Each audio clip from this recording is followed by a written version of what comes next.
The Fan and the Vikings are teaming up for Toys for Tots. You can join us live at Shields in Eden Prairie Tuesday, December 2nd, 5:30 a.m. to 6:30 p.m.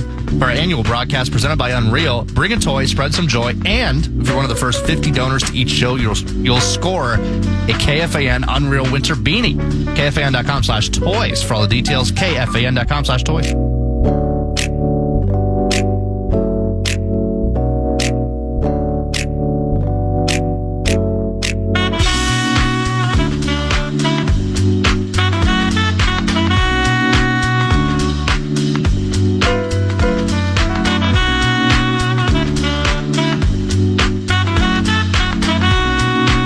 Is in studio. Kevin Seifert, ESPN.com on a day that,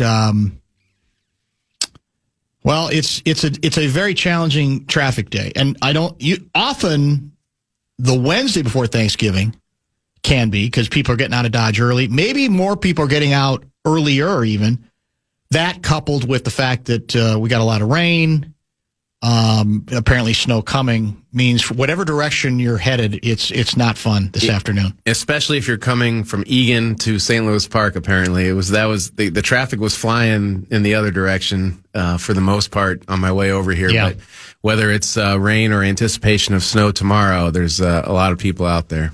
100% true, and I'm glad you made the effort, nevertheless, to get in here today because this is our last day of the week. This is a good question that I hadn't seen coming, but it's a good toss-up to start. Are we wasting the prime years of Will Reichard? Well, you can kick well into your 30s and even into your 40s. Yeah. So he's just getting started.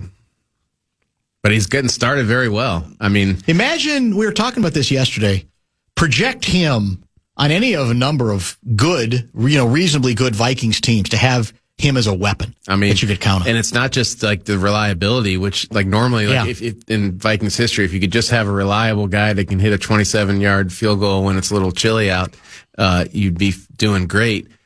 He has, I think he set, is it an NFL record? The most, he's had 4 59-plus yard field goals this year. So 3 from 59 and 1 from 61. The longest in Green Bay was what, 59? Well, this was the second longest. There was a 60. No, but I'm just saying within that game. Oh, yeah, he had a 59-yard in So Lambeau that one Field. looked to me like it was going to be good for, it could have been 65 yards. Yeah, and Matt Daniels was talking today, they working towards that side of the field during the pregame, like the furthest he could hit was from 55 because the wind was blowing. Yeah, so that's where there was speculation on whether they'd even though they'd been really good, that they were going to chance putting him out there. They miss. Obviously, great field position. That's why I think the Packers took a timeout right before the kick. Right, and so they were having this active discussion, and some people said it looked like Riker was upset on the sideline, so I don't know if the initial decision was no go, but they basically decided the wind wasn't as bad anymore as it had been. O'Connell said, let's go for it, and he drilled it. So that's there'd only been one other field goal longer than that in the history of Lambeau Field that was made, and so like that's even in the nice time of the year in September or what have you. And so that's awfully impressive. And just his long distance accuracy, like I said, 4 field goals already this year from 59 plus. I mean, that's just 5 years ago. That would be unheard of. Crazy. That you're even attempting that many that long. Have you gotten any sort of reaction to or even listened to the apparently the recent Kurt Warner YT podcast show? A little bit of it I did see. Supposedly, I've not seen it. I know nothing about it. It's being described here as pretty hard on not just the quarterback, but on the scheming. Yeah. The texter writes, 763 guy, are the Vikings scheming plays to lose games? Because after watching the recent Kurt Warner podcast, it seems so that is indeed the case. So what did he allege? Do you think there's any viability to it? What do you make of it? I didn't see enough of it to accurately describe it, but I think it was related to just are they having enough quickly developing plays for the quarterback to hit the first guy. And so some people just call that quick game. Some people call it different things. Kevin O'Connell has talked about quick game this year and reminded everybody that if you're calling quick game, you got to make that throw right away. And the implication is, and we can see it with our own eyes, is sometimes there's quick games that J.J. McCarthy kind of hesitates on, and that, then it's just a drop back pass with pass blocking that's not as good as it would normally be. And so there's a push and pull there. There's been, I saw another one, JT O'Sullivan, who was a quarterback here recently. I did watch all of his video, and he mentioned, the fact that they're running a lot and sometimes putting the quarterback in bad passing downs. Like, you don't want to put the quarterback, and only throwing on third down. You want him to throw in neutral. But like that, to me, and that kind of inspired the tweet that I had today about, remembering like how pass happy this guy usually is, and if he's what going the other direction, what does that tell you? And so I think that very clearly that's the approach that Kevin O'Connell and his staff thought they needed to take to give themselves a chance to win, and that's a reflection probably of the faith in the quarterback as much as anything. This was, I think, the first game where I felt that was great. We have the fire light is going off. We're gonna have to evacuate. Blakemore, what's going on with the fire? Do we have a fire alarm? I think regularly scheduled. So. Oh, good. I think we can just stay in here. All right, just want to be sure. Didn't know. I mean, you never up here. We're kind of high up. This is a good time. We're doomed if we're if for the window. Does the window open? I don't think those windows. Well, maybe you can crash them open. I mean, I'm not when it's your life dependent on it. I've been doing radio here for how many years? That's the first time in my memory that the fire light has gone. We've had tests. But I don't remember it actually being in the building where that was the case. But I think I got an email. I'll take your word for it. Okay, I want to. This could be it, though. If it's it's on your conscience. Well, if you'd be dead too, though, I guess it wouldn't matter. Yeah, that's a difference. All right, there's no conscience for that. I'm looking for the hinges on this window right now. What floor are we on? The 5th? We're on 5. Yeah. So, this was the first game where I thought he literally said, "We're going to try to win 13-10." And so he probably felt pretty good about it until the muffed punt, like you said. Right. Now, I still don't know that they would have won, but playing it, that's 10 times closer to the vest than he's ever played it before. Yeah. And it is the ultimate. Now, part of that I kind of liked because I thought he was not willing enough to make these adjustments, but it was very clear when it's 2nd and 2 and he's handing the ball off again to get the first down. Yeah. That's very different than anything he has done before. And he may have felt like, well, this is the only way you have a chance in this game, even if it doesn't mean we're really, giving him the opportunity to prove what he's capable of doing. We'll get to that later. Let's just try to stay afloat for a game or two. That's what it felt like, right? Yeah. And that had always been, the approach this year is that this roster is talented enough to win games without the quarterback carrying you. Correct. And so but that's a big range of what does it mean for the quarterback to not be carrying you? And so in this case, it was 58% design runs in the first half, which for context, that was only that was the highest that Kevin O'Connell's ever had in the first half. At any level. Certainly since he got to Minnesota in 2022. And they'd only had 2 other games where they were 50%. So that tells you how much that deviated from what he normally does and how he thinks, ideally the best way to win games is. This is from Saul and Blaine, a regular contributor. I'm a Brozobo. I'll be having my wife order me a Brosmer jersey for Christmas. The kid earned a spot on this roster, busted his tail, and looked good in preseason to earn a spot. He was not anointed the savior and given the keys to a 14-win squad that in theory made improvements that really are not paying off. McCarthy has absolutely regressed and drove this sports car straight into the ditch. There's a lot on that in that text. I want to get to the McCarthy part in a minute, but already people are playing out the obvious scenario. I'll ask it this way. I mentioned this to Johnny Athletic yesterday. I think a quarterback whisperer could make the case that for right now, Max Brosmer might be better prepared to play competently, serviceably in a given game right now than McCarthy because he is older. His game is not about athleticism at all. It apparently is very much about I know my limitations. I'm going to get the ball out fast, whatever I have to do. But that's still not the same thing as saying or assuming that he has the higher upside because that cliche applies. That's going to be the tricky part. If let's say he goes to Seattle and plays pretty well, I don't know if they win. Let's just say they lose by 7, but he throws 2 touchdown passes, no picks, and the offense does look better, at least. There are going to be people, as you know, they're going to say, that's it. We got our guy. Yeah. Let's just play this thing out. And maybe Brosmer will end up being that 1 in a million. It's possible. I won't rule that out. But and I know the tricky part of the evaluation is it isn't just who's most ready to play, maybe to give you the best chance to win a game today. It's who's got the potential to reach that point where, down the road, he's a guy who can make every play, right? That's the tricky part of this thing. And I wouldn't, I know fans and media probably too won't be able to help themselves, but I wouldn't waste an ounce of brain energy on trying to project what Max Brosmer can be based on what he does Sunday, one way or the other. What's a backup quarterback supposed to do? He's supposed to come in and ideally be able to run your offense while your starter is out. And I think that in that kind of low bar, Brosmer is capable of doing that. I agree.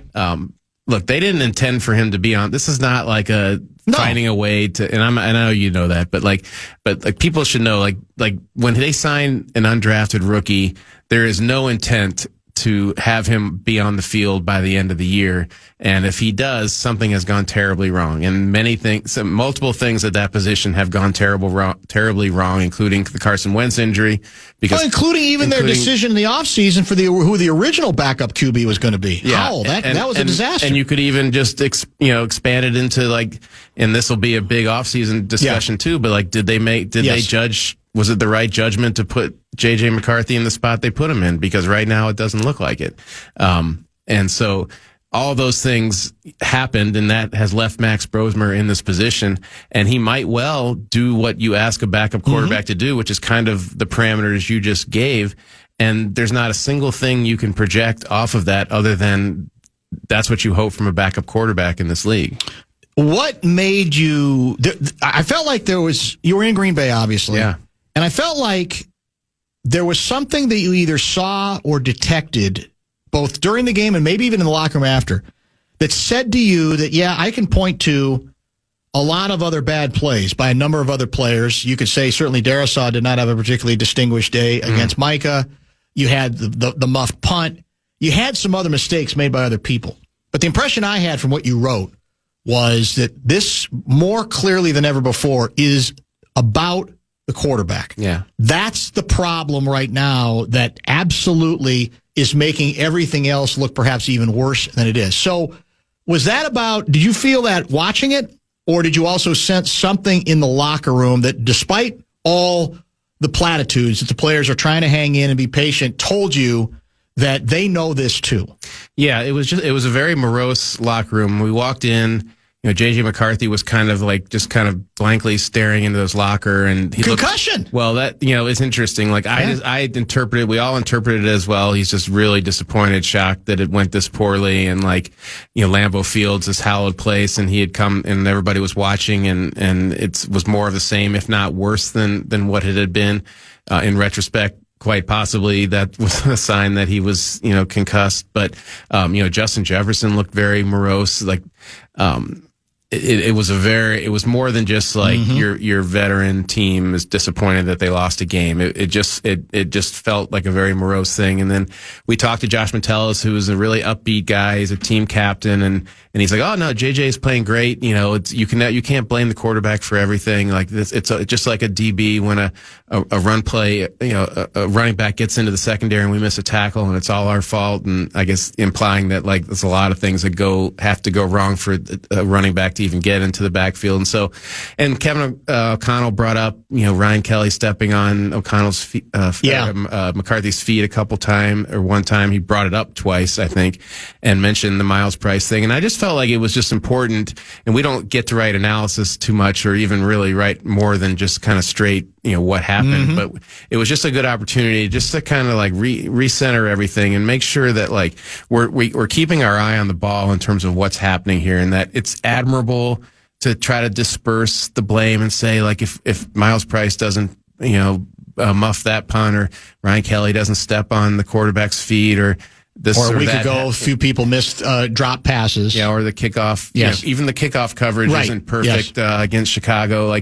This is what's happening. This is what's consuming the team, consuming the coaches, consuming the franchise, consuming a lot of the fan. And I just wanted to make sure that despite the attempts, I think, to disperse that, which I understand from a team perspective, if I were in their shoes, I might try to do the same thing. That it's not just to bring the weight of the world on the quarterback or to suggest that all of this is because of the quarterback, but this is the main thing, and to keep your eye on the main thing here in terms of telling the story of the 2025 Vikings. I couldn't agree with you more. I think it's human nature, especially if you're a McCarthy fan, to want to disperse and to say, they're not helping him, and so-and-so, I heard on the national broadcast say they're not doing him any favors, and all that's true, but is there a way to quantify or articulate, whether it's through the analytics or some other way, that even by first-year quarterbacks, in other words, quarterbacks playing for the first time as a starter in the league,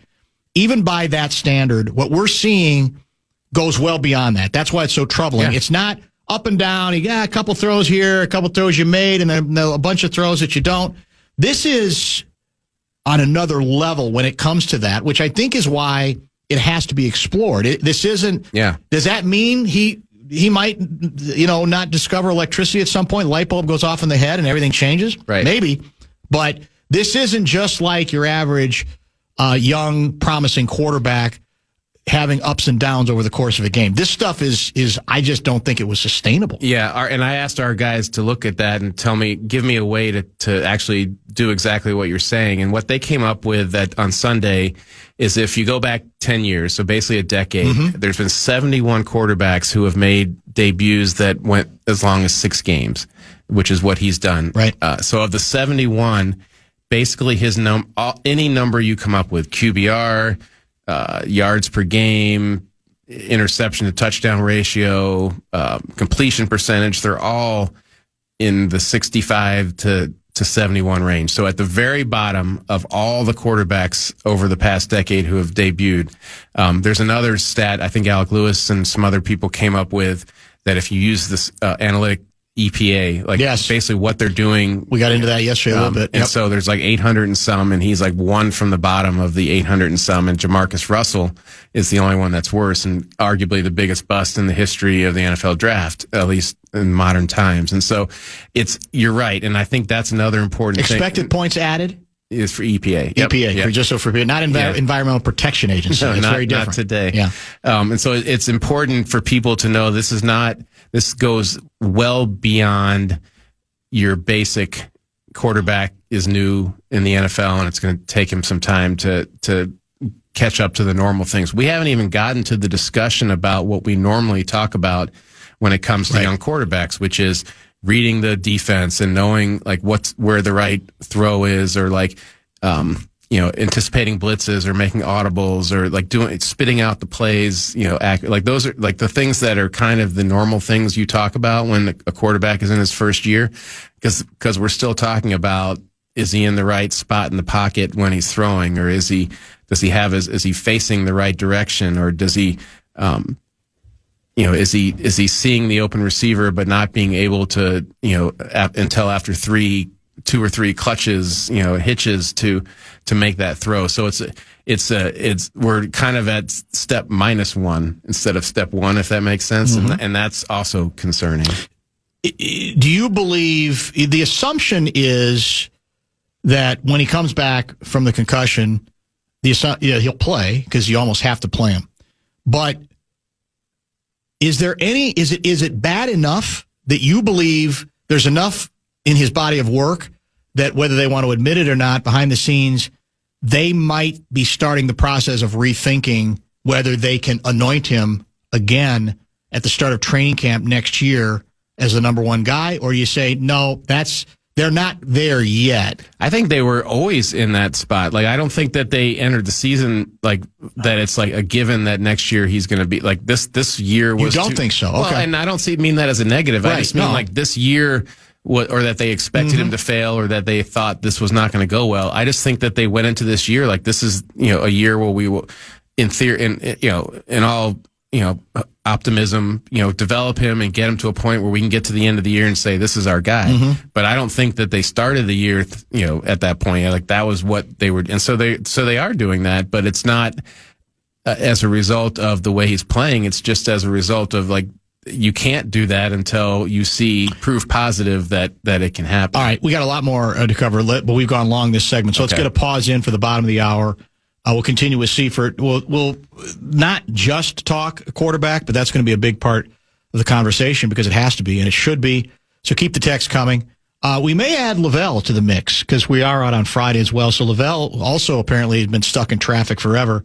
Might join us at about 5:30 today. We still have the top 5 at 5 yet to get to. I've not even mentioned a word about another late Timberwolves meltdown last night on the road against a not very good Sacramento Kings club, and they're about to play. Is it Wednesday night? I think the Wolves are in Oklahoma City to take on the Thunder, a very serious franchise, a very serious basketball team. So we'll get to that later as well. Man, do you want to win prizes while you watch the Purple in action? Well, you can. You just join the fans' Guardsy this Sunday. Gray's Food Hall. Kickoff at 3 p.m. Minnesota versus Seattle. Great food, cold drinks, and prizes every quarter. Full details, KFAN.com, keyword calendar.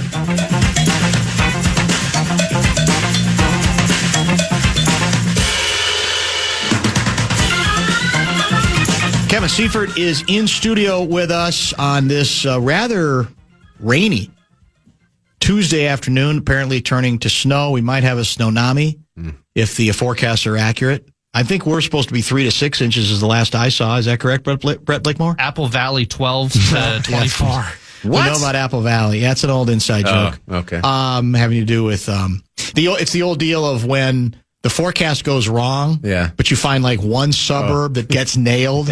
All the coverage comes from there. Yeah. You say, well, that happened. It was just this one place. People are looking out their windows, seeing their grass. That's it. That's exactly it.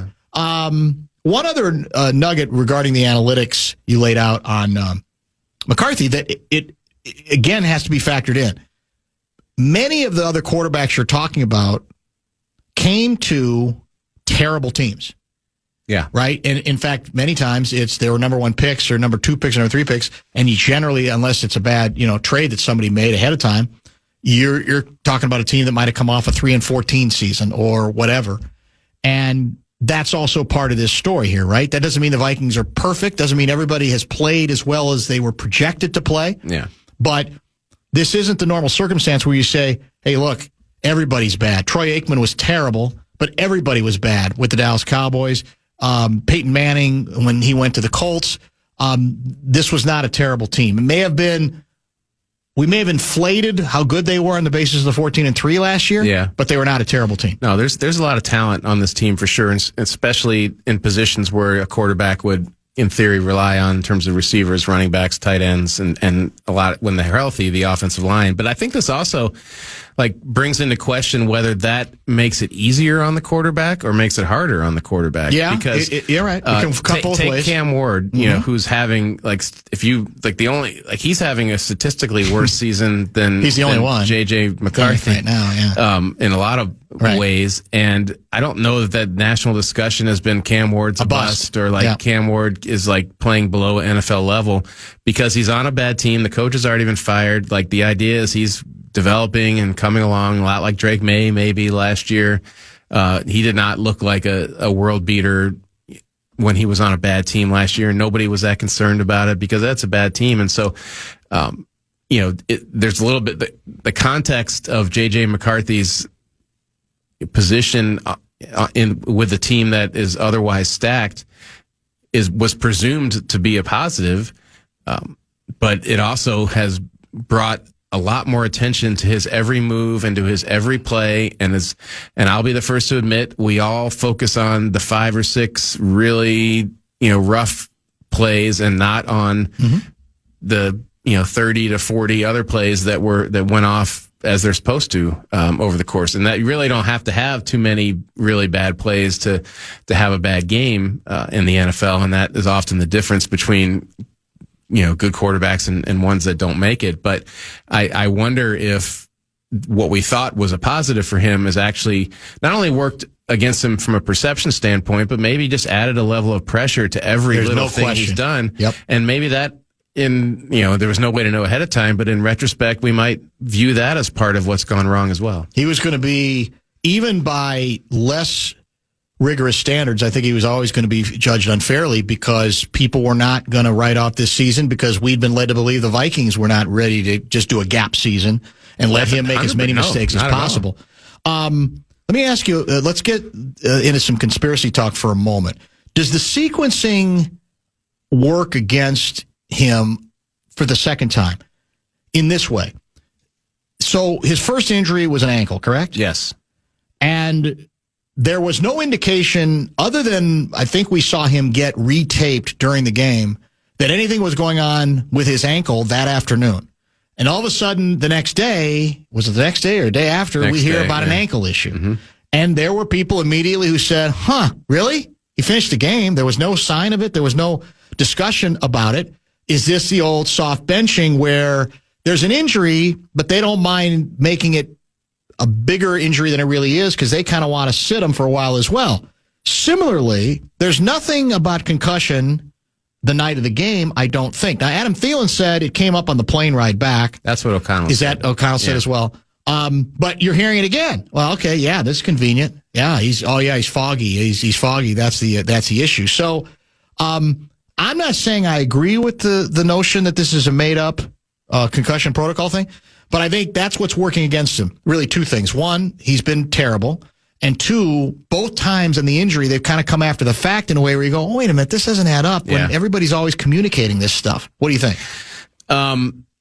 It's a tough one. What I am 100% certain of is that he came to them and said and reported that he had concussion symptoms. And in today's NFL, if someone comes to you and report, that's it. Like obviously they examine you, and sometimes it's a neck thing. Sometimes it's not like what you exactly, the symptoms can be caused by other things. Mm-hmm. And so they check on that as well, because you could have concussion symptoms that are caused by injuries other than a concussion. And so that's a real thing. And so they check on that. And so I'm 100% certain that they checked on those things and did not find that there was like a neck injury or some shoulder or something that would affect your balance or affect your acuity or anything like that. And so in the absence of, concussions are often diagnosed in the absence of other injuries. And so in the absence of those things, they concluded that's where he was at. And they have ways to check his there's tests that they can take, and they do take, and then they compare the results of those to your baseline test, which is what you take before the season starts. So that's part of also of diagnosing a concussion are your baseline results the same as your current results in terms of your acuity and the different tests that they do. And so there's lots of things that go into it. So I'm convinced that they did all those things, and that when it came out, like the conclusion of the medical group was that we're going to put him in the concussion protocol. There are lots of different ways that a person can function or not function when they have been concussed.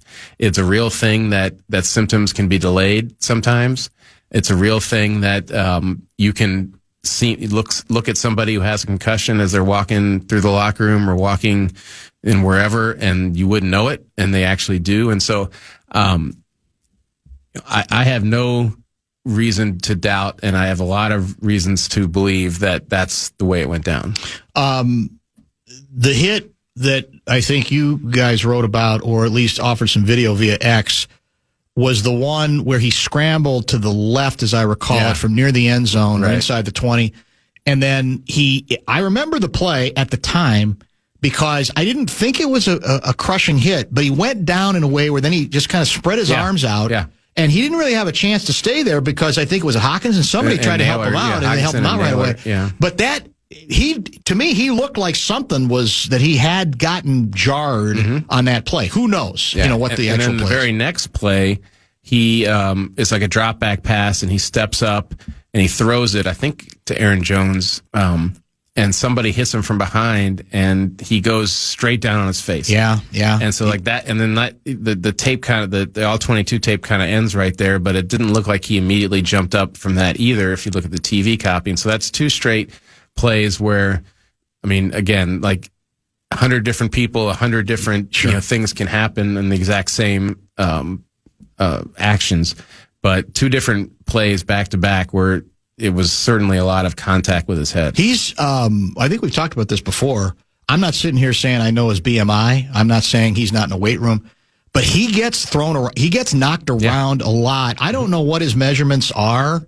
In fact, I think I've said to you that I think he's shorter than what he's listed as, but you've been next to him. I mean, I'm not saying he's Doug Flutie, but it does strike me. There's a million problems right now, but one of the ones that strikes me is that he doesn't appear strong when he gets nailed. I mean, he can get thrown around there like he's not there, And like that came into play. There was a play near the goal line where it looked like he was almost thrown into the end zone. And right. He's not the biggest guy. He's talked about that, I'm not Josh Allen. I'm not, and when Carson Wentz came in, I remember because the 4 quarterbacks they had this summer was J.J. McCarthy, Sam Howell, Brett Rippon, I almost said Greasy. Brett Rippon and Max Brosmer, and they're all about the same size. And but when Carson Wentz comes in and this is a big quarterback. That's true. I forgot. This is what a 6'5", 230-pound quarterback. So, what is J.J. McCarthy? 6'1", 220. At the start of the season, I think a lot of players lose some weight over the course of a season. And so and there's nothing you can change that. You can certainly spend an off season, bulking up, and instead of recovering from a knee injury, or the end recovery of a knee injury. And so maybe that'll be in his future, but, his size is just going to be his size. All right. We got a lot of texts that have come in reacting to what we've gone over so far. Let's get one more break in. We got Kevin Seifert until the top of the hour. Top 5 at 5 yet to come, as well as a, bonus visit. Lavelle is going to join us by telephone at about 5:30. Stay tuned. Calling all Wolves fans, join us for a Michelob Ultra Wolves watch party, Wild Boar Bar and Grill, Oakdale, this Wednesday, coming out with Max Fuller, 6:30 to 8:30 p.m. Play halftime trivia and win awesome prizes like an Anthony Edwards jersey. Plus, enjoy food and drink specials while you cheer on the Wolves. Don't miss out. All the details, KFAN.com, keyword calendar.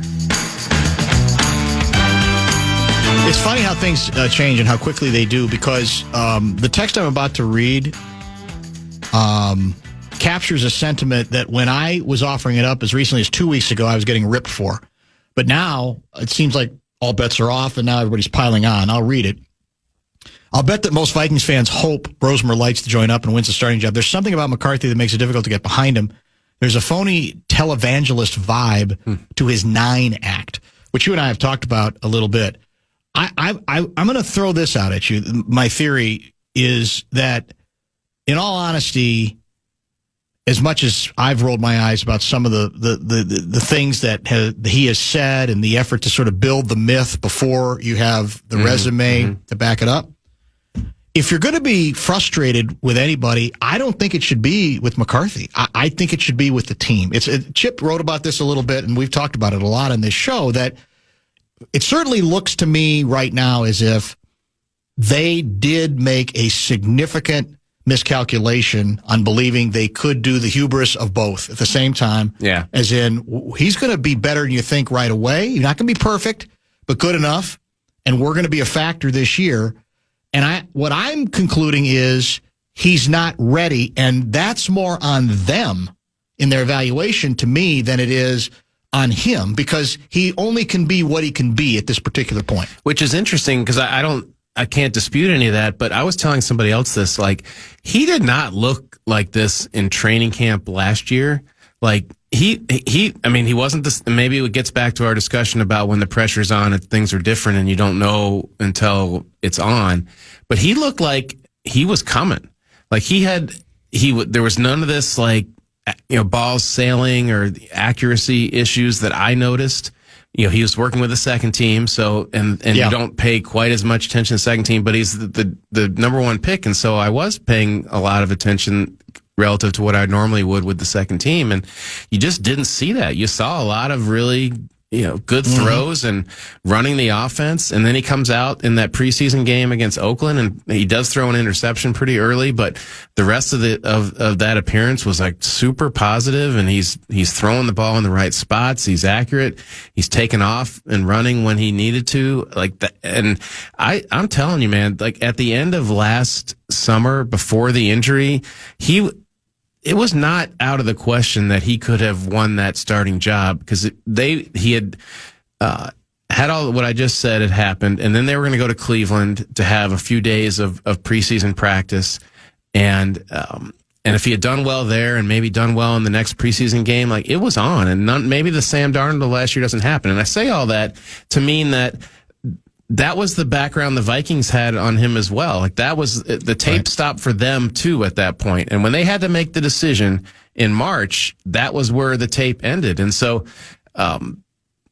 maybe at that point you're more conservative and you say like, this was a really traumatic past 8 or 9 months for JJ McCarthy in terms of the injury and then the second surgery. And then, really only getting back on the field to start exercising and working out and regaining weight in January and February, and that there's just too much has happened for us to assume that the way he left off is the way he's going to pick up.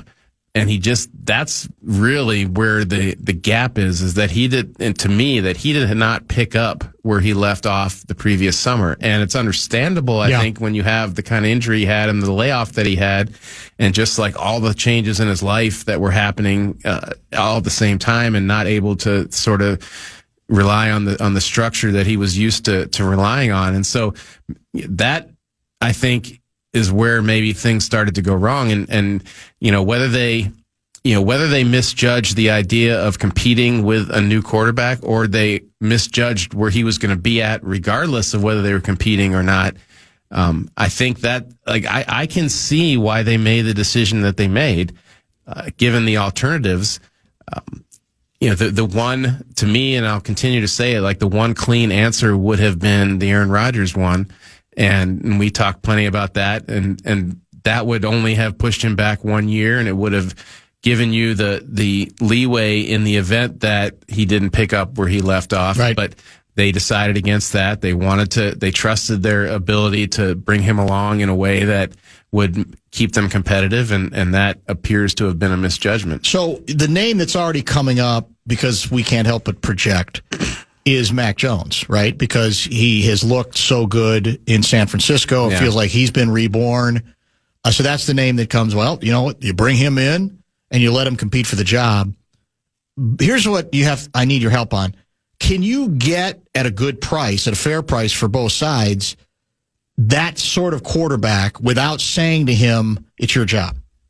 I mean, you can trade for him because he's got a 2-year contract. So that's the Mac Jones quandary. That's true. His name has come up, but you can't. He's not going to be a free agent, and they're not going to cut him because there's always going to be. If they don't want to keep him, there's always going to be teams that want to trade for. So now you have to give up a draft pick to get a guy that you hope is going to be like the babysitter for JJ or whatever the term would be in terms of.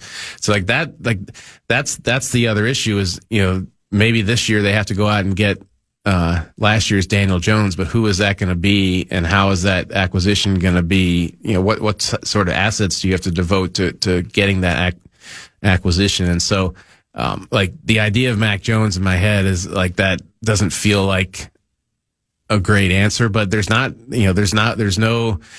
great answers. Good quarterbacks are not, I know there's always a few surprises, and I know a couple weeks ago, Adam Schefter mentioned just in a discussion about future of the position. What if Joe Burrow decides he doesn't want to be in Cincinnati anymore? And he doesn't always just kind of so that was interesting to me. And so that's not to suggest the Vikings are going to go trade for Joe Burrow, but what it does remind me of is that there's always a couple quarterbacks that you don't foresee being available for whatever reason that in the offseason tend to get into the mix. What is fair to expect of the Vikings in Seattle? I'm very curious to know. I mean, do you think they're already, even though they won't acknowledge it, kind of checked out? They know they're playing a good team. It's a tough place to win. Their season is likely over in terms of playoffs. Hell, we're 3 games out of third place in the division right now. Yeah. Or is it that's not the way these guys think, and they might, you might end up being surprised because the expectations are so low. What do you expect? I think for the most part they'll play hard, and I don't expect to see a game where the energy level is so low that they don't have a chance from the opening kickoff.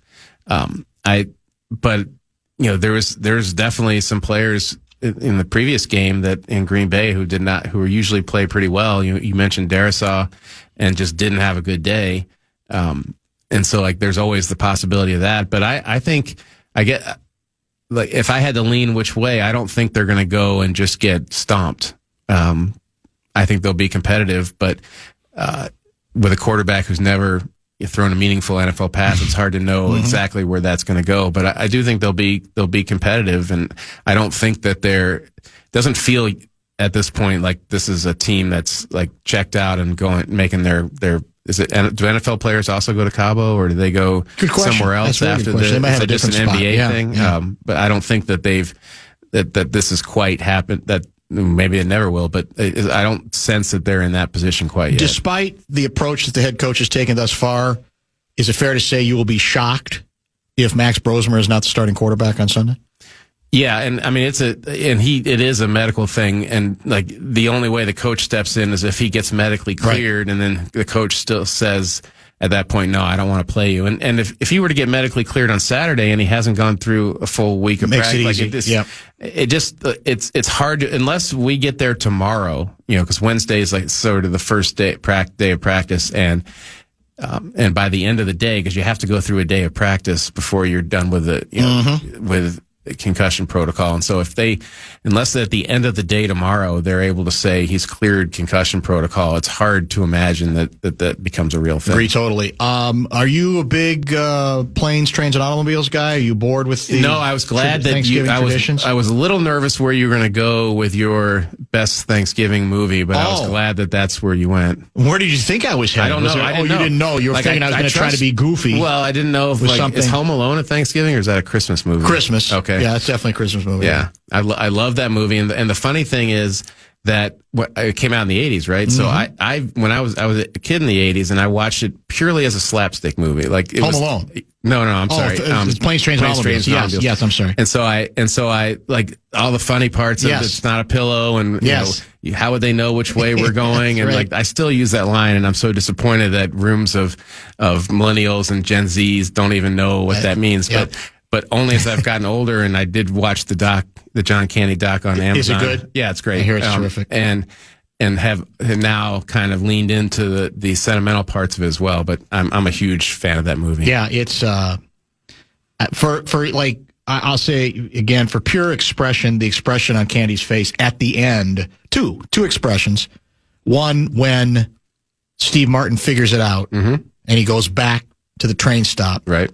And he sees him. It's the look on Candy's face there, and then obviously the look, that smile that he kind of breaks out in when he's greeting Steve Martin's wife. And I know Blakemore mentioned this part. He's never seen it. But he mentioned the one part of he's standing there in his pajamas and he's just getting absolutely obliterated by Steve Martin for being a terrible human being. Yes. And he just managed, and part of the doc is I think there were some real life implications there that he was feeling or summoning to have this look of just how hurt he was to be lambasted on such a personal level and just being a terrible human being, and but the expression that he brought up in that moment where. And standing there in his pajamas when Steve Martin is just haranguing him. It's just an expression that I'll always think of when I think of John Candy. Well, I heard Martin was magnificent in this doc, talking about the end of the movie, working with him in that film and a number of other things. That he was just really good. Yeah, and I mean, he's obviously loved him as a best friend. Right. Thanks. Happy Thanksgiving to you and yours. Thanks for coming in. I do appreciate the effort because I do know traffic is a pain in the butt, and you didn't have to come this direction. So we really do appreciate it, and we'll talk next week. Sounds good. Thanks, man. Kevin Seifert, ESPN.com. Lavel is going to give us some bonus time because we're not here Friday. He's going to join us at 5:30. Top 5 will include the Great Wall of St. Paul. Time now for the Vikings Report on The Fan, presented by Miller Lite. Vikings wide receiver Adam Thielen joins Dan Barreiro next.